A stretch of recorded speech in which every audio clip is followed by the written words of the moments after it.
Aujourd'hui, nous allons parler de l'innovation pédagogique. Mais avant de rentrer dans le vif du sujet, parlons tout d'abord de l'innovation dans son sens le plus général. Par définition, innover, c'est effectuer un changement, faire quelque chose d'une autre manière. L'innovation peut s'appliquer à tous les domaines, la conception, la télécommunication, les études ou encore les recherches. Maintenant, la question que l'on pourrait se poser, c'est comment appliquer efficacement l'innovation dans la pédagogie.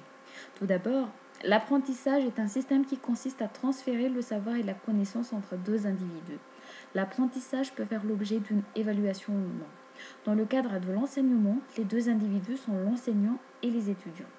L'enseignant cherche à susciter la motivation et l'intérêt de ses étudiants, tandis que l'étudiant, lui, il veut tout simplement être prêt à rentrer dans le monde professionnel.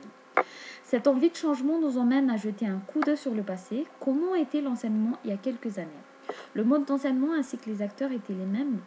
Le support d'interaction, c'était le tableau de bord et les crayons.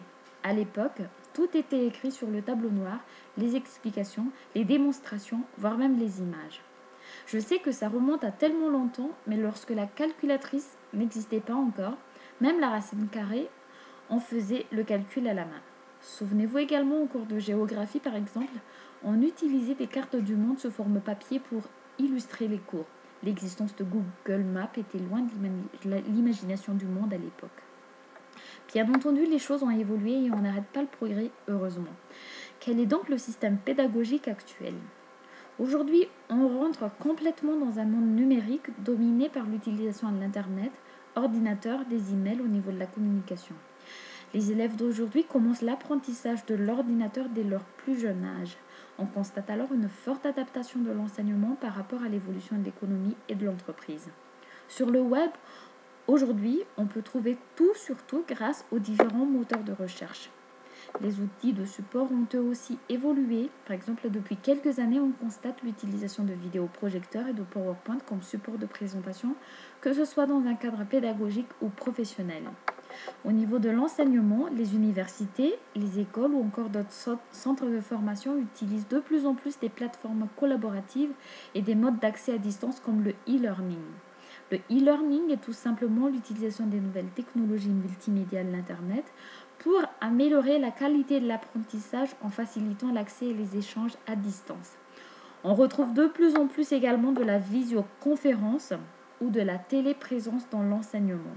Il s'agit d'une communication en temps réel, mais à distance avec la possibilité de faire des commentaires ou des votes en temps réel. Avec l'arrivée de toutes ces technologies et tout ce qui peut encore arriver demain, on va voir dans cette dernière partie comment ces différentes technologies peuvent encore profiter à la pédagogie. Les outils tels que les smartphones, les tablettes, les médias sociaux ou encore le cloud computing auront sans doute leur place dans la pédagogie de demain. Par exemple, aujourd'hui, les réseaux sociaux sont de plus en plus utilisés pour créer des groupes de travail afin de se partager des documents ou encore des liens. Demain, on peut très bien y penser à intégrer les blogs et les wikis dans la pédagogie. L'idée, c'est que les étudiants puissent créer des blogs ou des wikis pour synthétiser leur travail et favoriser la recherche. L'avantage des blogs et des wikis, c'est qu'ils peuvent être partagés à tout le monde et il y a dans ce cas une meilleure gestion de la connaissance.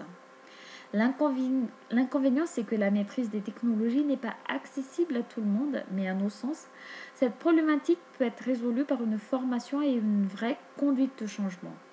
Bien entendu, ces différentes technologies tournent autour du Web 2.0 et à part les blogs et wikis, on peut aussi recourir à l'utilisation de plateformes collaboratives pour encore mieux gérer le travail en équipe. On peut citer pour cela l'exemple de Microsoft SharePoint qui permet de partager des documents, du calendrier, faire des votes, faire de la gestion de projet avec même une liste de tâches communes. SharePoint est en revanche payant, mais comme il appartient à Microsoft, mais on peut aussi utiliser par exemple Google Doc à la place pour des partages de documents gratuits. Ces différents outils, selon l'utilisation qu'on en fait et selon les moyens qu'on y met, peuvent très bien devenir un outil d'aide et complètement révolutionnaire dans la pédagogie. So, qui n'est pas fan de la technologie ?